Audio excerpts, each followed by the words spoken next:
High risk, high reward for this Nasha pick out of Nika. We'll see if that's going to be the same choice heading into the game 2 picks and bans for Elevate. I don't necessarily think Nika should try to go for this Nasha again, because despite Nasha being pretty good in the early game and pretty aggressive, he wasn't as aggressive as QvoFred was in the jungle with that Nemesis because of how aggressive Variety was on that Osiris. Exactly, that's what I was going to bring up. Variety prevents Nika from being aggressive on that right-hand side because of how strong Osiris is in that early game. No adjustment thus far, except for Team Dignitas. They're actually going to ban away the Terra instead of the Circuit. Elevate ban Osiris, so now Dig has a choice. Do they want the Circuit here, Toli? Knowing QvoFred, he has such a wide god pool that it doesn't really matter what jungler he picks. He would allow somebody else to get their comfort pick, and Zyrhoes heavily prioritizing this soul for good reason. We saw that late game burst damage on no numbers. Full build Wukong was no match for full build soul. No, not at all. Cernunnos going to be the return for Elevate. Jermain had a solid game on the Cernunnos. Didn't, make the highlight reel play that we're used to seeing out of him sometimes, but certainly was solid. Was a 4-1 at one point. And now Nika gonna say, hey, Qvo, that looked like fun. It looked like fun, being able to blow people up. I'm gonna try that myself. Nemesis, a little bit of a safer selection for the jungler this time. The question is, can he execute the same way QvoFred did by invading the speed and the blue? Because I don't think Nika got a speed buff until like the 10-minute mark or something like that. Even when there was a 4-man rotation at the 4-minute mark by Elevate, they still were unsuccessful in getting the speed buff. Not only that, they dropped a death there against Dignitas. So it's also about trying to shut down Variety, but with this Erlang Shen against some Wukong, you're still providing that early game aggression that you're looking for out of Dignitas. Erlang Shen is a pick that we've seen quite a bit of overall during his time in the Pro League, but not as much as of late, and not this early either as of late. Why this early on for Dignitas? I just think that Variety wants to play aggressive, so he's like, all right, Bellona's banned, Osiris is banned, Erlang Shen has an AoE cleave in hand, I can still go Death's Toll, I can still be super aggressive, and with some of the changes to Erlang Shen in the past couple of patches ago, with the Mink giving you that Fatalis effect instead of your steroid, you're able to really be aggressive with attack speed, gas pedal. A couple mid laners banned away by Dignitas once more, and nulisa's going to go right back to that Vulcan. Elevate, on the other hand, they focused out the jungler QvoFred with that Circuit and Fenrir ban, but it left open the Ravana. This is one of the Elevate just had to have forgotten about Ravana, right? They had to have. The Fenrir ban is there. Like, it's like, yeah, Fenrir, whatever. We need to ban a jungler. What do we ban? I don't know, Fenrir.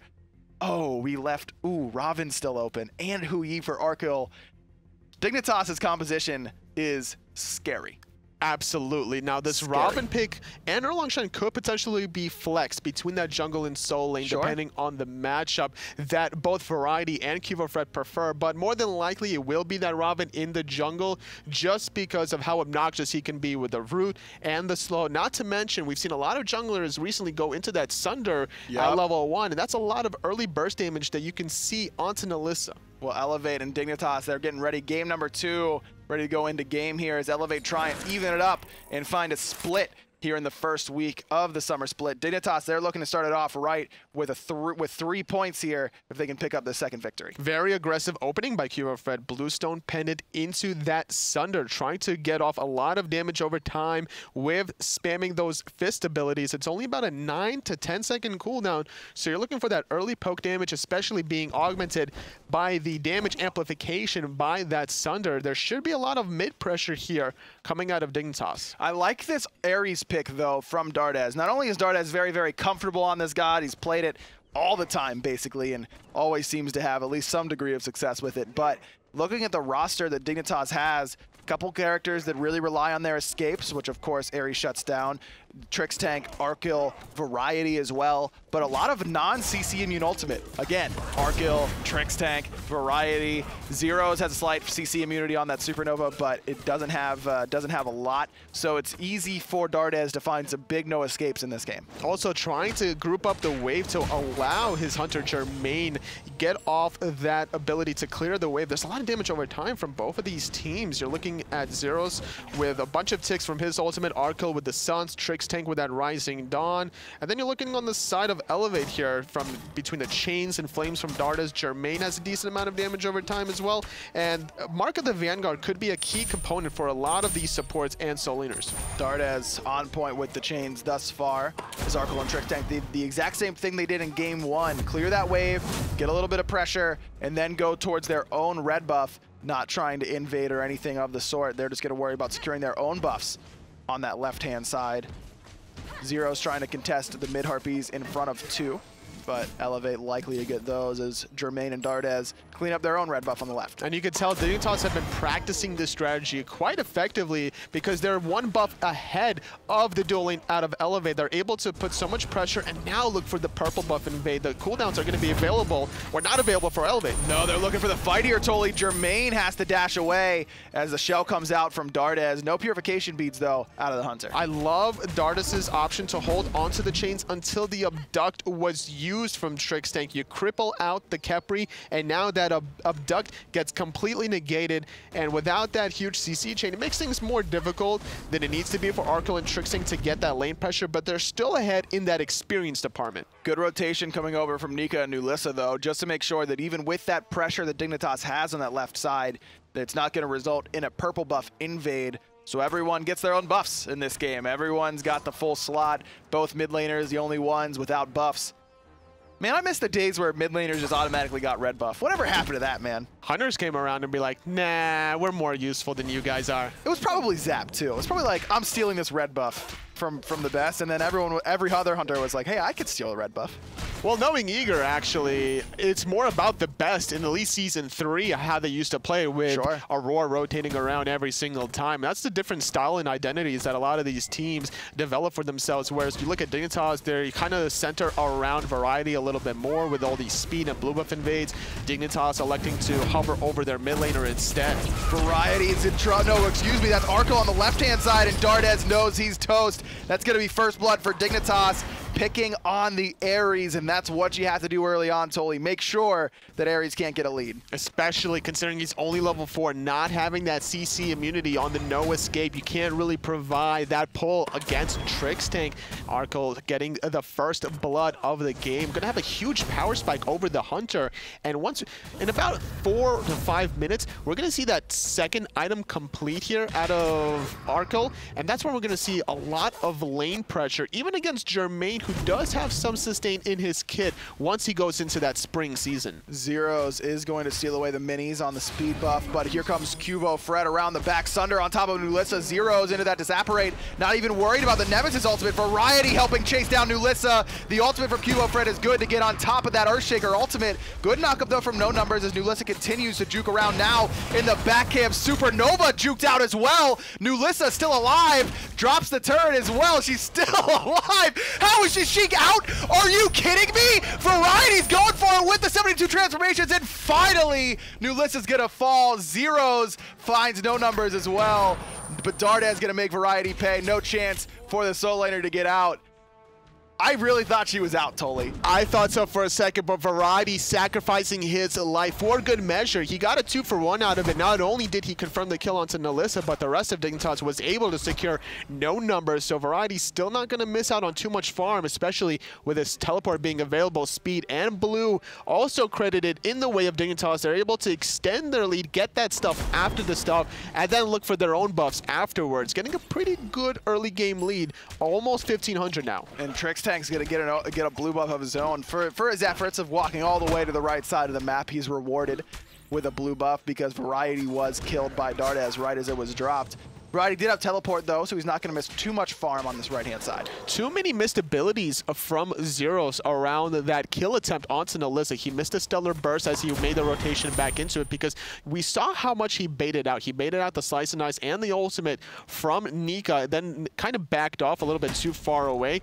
And then once he made that rotation back, not only did he miss that stellar burst, but his supernova, he kind of just put it in a place where he cut off the escape option from nulisa, but nulisa just quietly hid underneath her own turret around those back harpies, buying so much time. Once that meatball came back up off of cooldown, that's when she knew, like, okay, this is my last chance to try to escape. And that was very close, and shouts to Vulcan passive. Whenever you drop that turret and it's hitting enemy gods, you get that increased movement speed. Anytime you have any of your abilities hitting enemy gods, you're getting that increased movement speed.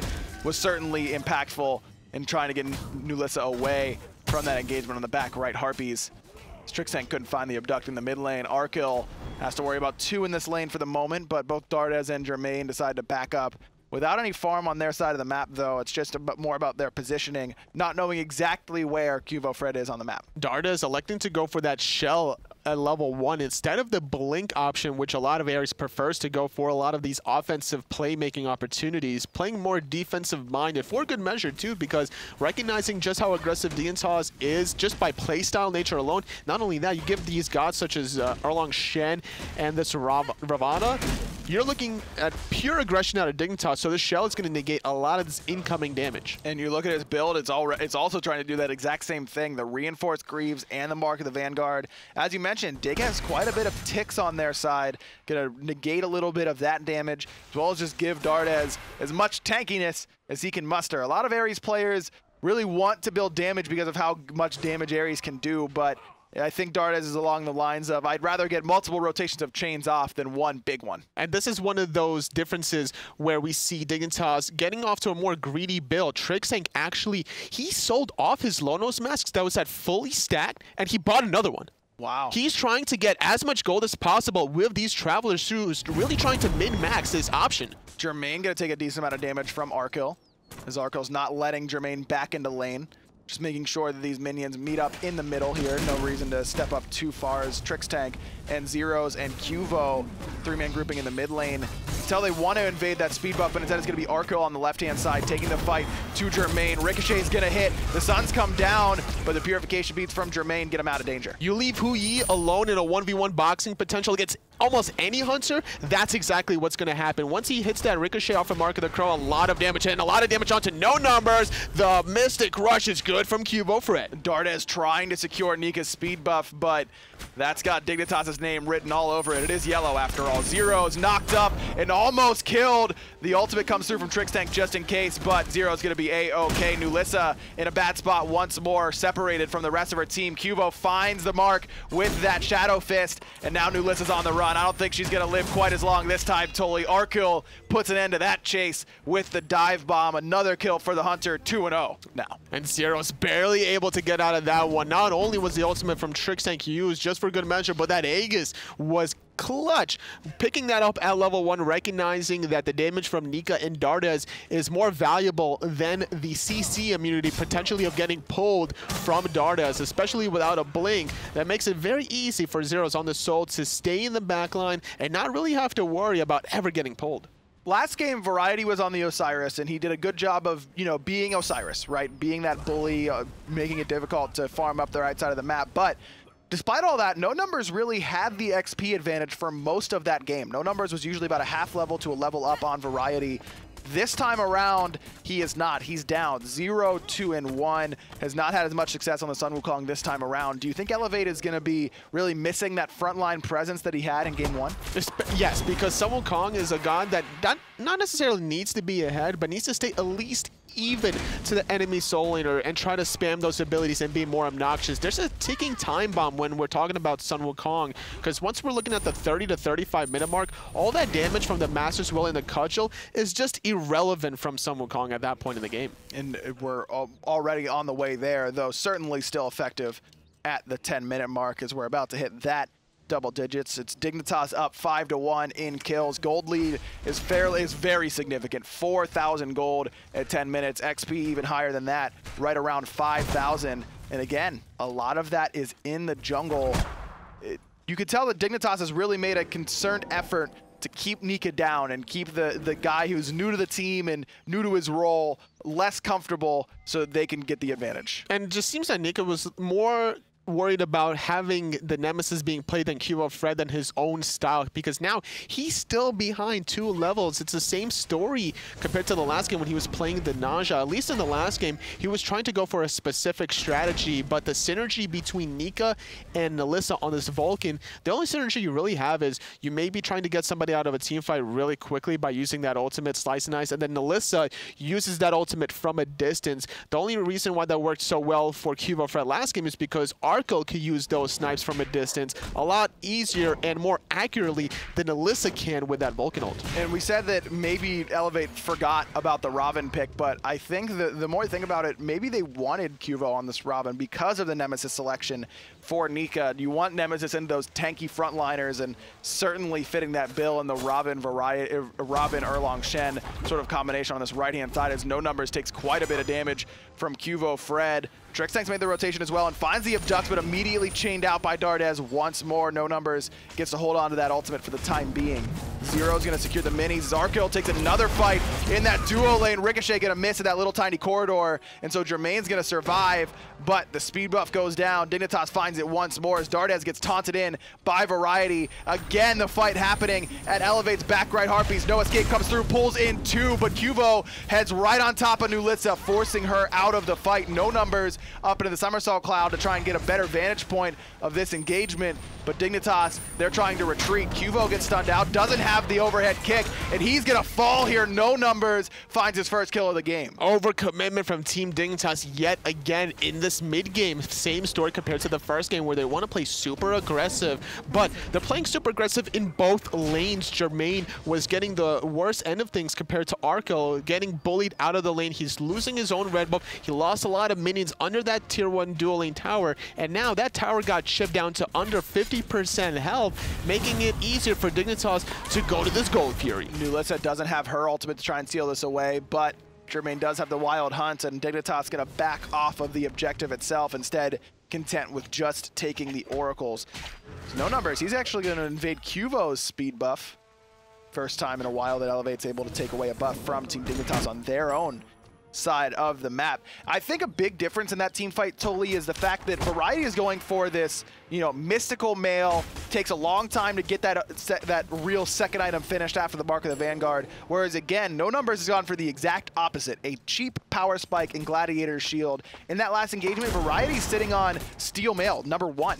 And No Numbers has Gladiator Shield completed. That's a big difference in terms of overall DPS and survivability between the two solo laners. And not only that, you're looking at the different builds from the supports. Going for a very greedy build is Trixtank, whereas Dardez is more focused around these team fights with the Reinforced Greaves and the Mark of the Vanguard. He's not getting that much gold compared to his opposition on the support role, but he's providing more damage absorption. Arkkyl in a little bit of trouble on this left side, use the Purification Beads, but Nika still holding on to that ultimate. Arkkyl trying to turn it around on a Nika. He's going to have to use his beads, but Arkyl's completely out of mana. Jermain is there, just a body block.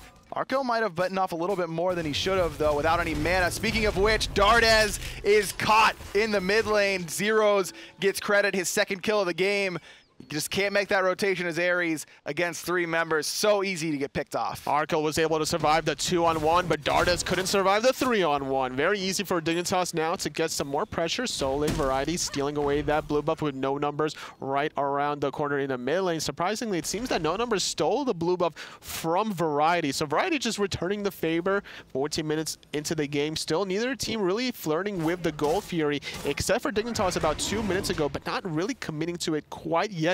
They're still waiting for some of these power spike items. Maybe they're waiting on Trixtank to hit level 12. That moment in the left lane is just, to me, from the outside looking in, looks like Elevate is still working on the synergy between Nika and Jermain, and really Nika and the entire squad. They take a couple steps into that tier 1 tower because Arkyl's beads were down and Nika was still holding on to that Divine Retribution. I think Jermain was waiting for that ultimate to come out.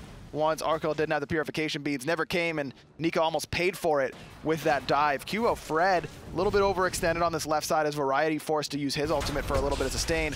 On the right, Qvo, he gets that Scarab's Blessing a little bit too early from Trixtank, and now gonna get pulled back in. Had the overhead kick just in time, though, and Dardez comes up empty with that ultimate. A huge cooldown being used, about a 12-second difference. 12 second for QvoFred, 90 for Dardez. And let's take a look at QvoFred, because usually overhead kick is the last ability that you level on Ravana between the 1 and the 3, but he's prioritizing it. That lowers the cooldown, and that's what ends up saving his life in that scenario. Qvo not going for the damage option on the root, instead just using it for the CC and relying on the Piranha Onslaught to really the big damage, but that overhead kick certainly paying off there.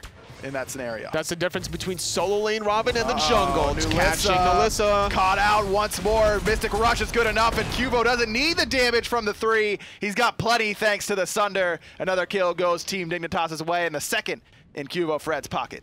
Still trying to go for this gold Fury. Started up by QvoFred as Zyrhoes clears out the mid lane. Now starting to make the rotation towards that gold Fury. Arkkyl going to pick it up here. Zyrhoes trying to commit, and the ultimate from Hui going in the way of Dignitas at the 16-minute mark. Zyrhoes uses his as well just to confirm, but Dignitas get the first gold Fury of the game and extend that lead even farther. 7,000 gold now, 7,700 experience. Elevate wanted to do the Portal Demon, tried to get it a little bit of global gold their own way in response, but just didn't have the damage in time. Variety gonna box it out with no numbers. It looks like no numbers may have gone for Stone of Gaia once more. In fact, he did, making sure that he wasn't gonna get knocked up, this time by Variety with those 72 transformations. Yeah, not wanting to really get obnoxiously that turtle knockup, but instead, Variety always goes for the make anyway. The Sunder being used, forcing out the ultimate from no numbers just to get some more health return. Smart play there out of no numbers immediately, no hesitation, because just a couple more autos likely would have spelled the end, even through all that HP that he's built. That's what Sunder can do for a tanky target like Variety on this Erlang Shen. Bird form gets no numbers out of the root. Root immune when in that bird form from 72 transformation, so Pin doesn't lock down the solo laner.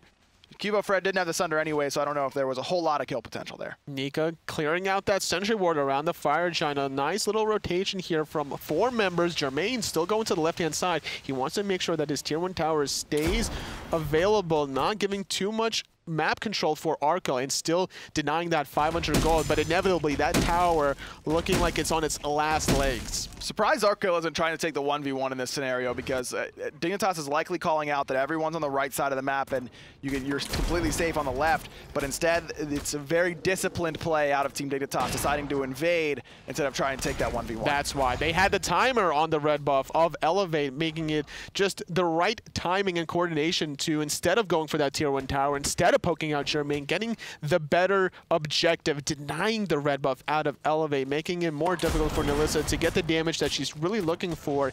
And it's been a quiet game coming out of Zyrhoes, I would say. There's a 3-level lead between these mid laners. Certainly focusing more on that farm than the fights thus far, as Jermain forced back once more. Arkkyl now going aggressive, finds the Sun onto Jermain. The Sunder comes through from Qvo as well. Jermain has the Aegis and uses it after the root comes through from Qvo, and now Qvo's in some trouble, but a good overhead kick gets him out of the wild hunt. Nulisa coming around the corner, though. He's went the wrong way. Still has the damage mitigation, but it's not going to be enough. Dardez falls. Arkkyl finds Nika underneath the tier 2, but a 1-for-1 in that scenario favors Elevate. Arkkyl in a lot of trouble, though. He get caught in a bad situation. No numbers, dunks onto Zyrhoes, but a good Aegis keeping him alive. The cudgel securing that one. Decoy absorbing a lot of those tower shots. Arkkyl is forced to go into the sky as he's going to get revived. More than likely, the damage over time. That turret has been taken out as well, so there's no damage onto that Hunter. Arkkyl is going to fall. Good hold there by Elevate on the DPS onto the Hunter.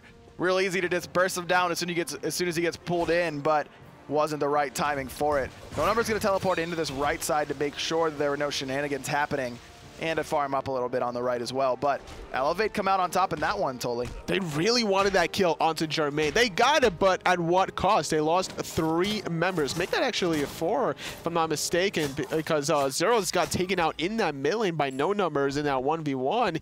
And like we mentioned before, Elevate have been so successful in this mid-game, despite being behind a little bit early on. The question is, can they climb back into the game? Because they still have a deficit to climb out of. They're down about 6,000 gold at this 20-minute mark. Qvo trying to defend his tier 2 tower on the left. Big crits coming through early from Jermain, and now he's going to dash forward, forcing out that Mystic Rush from the jungler. Got a couple good rolls there with that short sword, I would say. Not a lot of crit chance, but enough. Imagine if that was Rage. That would just be absolute nightmare for QvoFred. Having to use that overhead kick just to avoid a lot of these in-hands. He thought that he was going to be the one to gank and find the advantage, but it was actually Jermain with this purple buff that got the better end of it. Zyrhoes drops the ward and realizes there were 2 Elevate members lurking in his own jungle after they back up. Zyrhoes decides it's safe to farm up his own purple buff. And you were mentioning that Elevate certainly still has a mountain to climb, and you're absolutely right there. But their late game composition is pretty good here, Toli. Between the Nemesis, the Cernunnos, and that late game Vulcan, I think there's enough damage and tread to get through this heavy front line from Dig. It's a race for Zyrhoes and nulisa of who's going to get their damage online first. Can nulisa hit these meatballs and the ultimates to guarantee her team the edge? Whereas Zyrhoes, it's a lot easier to hit that stellar burst. You can't really miss that. You throw it down in a general direction and you're going to sneeze on everybody. You've clearly never seen me play Soul. I miss Stellar Bursts consistently. Gold Fury respawns now 21 minutes in. Only one has been taken, and that went the way of Team Dignitas. This would be a good way to propel them even farther into the lead, but if they try and take this here, Toli, this could be that Gold Fury. We see it all the time where a team's ahead, but the mid to late game composition starts to come up. If Elevate could steal this away, it'd be big, but they have to get in position. Gold Fury already very low. I think this is going to be gone before Elevate even get a chance to steal it. Dig, burn it down with the Supernova. And now we're talking about an almost 8K gold lead. That was about 8 seconds that Elevate did not contest that Gold Fury. And Arkkyl on the Hui, Zyrhoes on the Soul, they drafted this composition for these objectives in mind, trying to really secure them. And with the second Gold Fury going in their way, they're getting themselves almost to an 8,000 gold lead. Not only that, no numbers teleport wasn't available at the time. So even if there was a team fight for Elevate to try to stop the Gold Fury from Dignitas, Variety would be there so much quicker than his opposition. So maybe it's, in the end, it's a better idea for Elevate to give up that objective, but it is difficult when you're talking about an 8K lead instead of a 2K lead. Big difference there. Taunt comes through from Variety. Sunder, I think, missed from QvoFred. The shell is popped by Dardez. Frenzy in response to try and cut through the defenses used by the defensive relic for Dardez. Trixtank answers with an offensive one of his own, which really fits Trixtank, that he's the one who's getting the offensive relic to try and cut through a shell, but it's enough to create Dignitas a little bit of a window to knock down this portal demon. Which is why he's going for such a greedy build, trying to zone against 3 members, no numbers, trying to invade on the backhand side, wasn't successful in his Ox form, having to be really mindful about that positioning considering his ultimate was down from the earlier skirmish, but another 750 gold going in the way of Dignitas after that portal demon. And you want to talk about that greedy build that Trix was going for earlier on. He's got so much HP now between the fully stacked Alonos, Watchers gives you a little bit, then Thebes, Sovereignty, and now Heartward Amulet. That's a lot of protection for his team, but a lot of HP for Trixtank, which is going to allow him to frontline very well, especially the fact that he's level 15. He's the same level as nulisa. He's a level up on Nika. He's 2 levels up on Dardez. It's very difficult to punch through that much protection and HP when you don't really have a lead on him. This greedy build from Trixtank certainly paying off because once you sell that Lonos mask, you're getting about a 266 gold net worth. So selling it off for the first time around, repurchasing it, now getting the 75 stacks available for the second mask. Once he sells this off, he's going to get another 266 gold. And as the game progresses, because of the travel shoes to boot with the Lonos mask, he's getting a big disparity of gold over Dardez. You're looking at the player damage here also on the Ares. It's not as much as you would necessarily like out of such an aggressive support. Though it is a little bit more than Nika at this stage of the game, and that's probably not more about what you wouldn't like from your jungler more than what you wouldn't like from your support, as another speed buff goes down for Team Dignitas. Another blue buff as well. These right side, these buffs have been Dignitas' secondary buffs. It's just like whenever ours are down, we'll go get our second ones because they've had their names all over them, not even all game, but all set long. Still looking for some sort of advantage. Dignitas, they're not going to force anything too crazy around this Fire Giant. They have a lead, but it's not insurmountable to the point where they could just go all willy-nilly around this Fire Giant. They're going to look for this tier 1 tower around the dual lane, force Jermain to contest against Arkkyl in level 20 versus 1900 battle with Rage being complete, working on that Deathbringer. Once that's completed for Arkkyl, he's going to be winning those exchanges just even harder. But both players sitting at the same spot right now. Arkkyl definitely closer to finishing off that Deathbringer than Jermain, but right now it's all even, and with that death toll even, it might be in Jermain's favor because he's getting a little bit more sustain, has a little bit more attack speed built in than that of Arkkyl. But I mean, we see, like you mentioned, it's so difficult to box Hui with that Mark of the Golden Crow. The slows coming down with the Suns, making sure that Bluestone is ticking consistently. There's a good reason why Jermain's still not trying to take that fight, even when it was even, though it is no longer, as Arkkyl finishes that Deathbringer. 25.5 minutes into the game. Golfier responding in about 1 minute exactly here. Dignitas still hovering just for positioning around this Fire Giant, keeping Elevate a little bit closer to their own side of the map, giving all these neutral camps between Oracles, mid-Harpies in the favor of Dignitas. Arkkyl heading over to this right-hand side, taunted and the Sunder, but it's not long enough to CC no numbers until that Ricochet came through. Arkkyl just wasn't there quite in time. No Number is going to make a decision to go towards the right side, and that Stone of Gaia coming up big there, prevents the knockup coming out of Variety, and saves No Number's life once more. Dignitas splitting their forces between mid and that solo lane. 2-on-2 in the mid, but should go in the favor of Dignitas as Dardez can't really contest with the damage coming out of both Zyrhoes and the control from QvoFred. Yeah, Jermain and Dardez there in the mid lane, the dual lane is transitioning over. Melted. Qvo going to take a lot of damage, but doesn't matter. As you mentioned, that tower just cut through like butter. Zyrhoes has that Obsidian Shard, has that Rod of Tahuti, has a red buff, and has a lot of damage, and cuts through that tower very easily. Full heat, more damage, more attack speed. Soul, first pick for Dignitas, showing us why she's so powerful. No Numbers, we'll see you later, buddy. Arkkyl gonna find his 4th.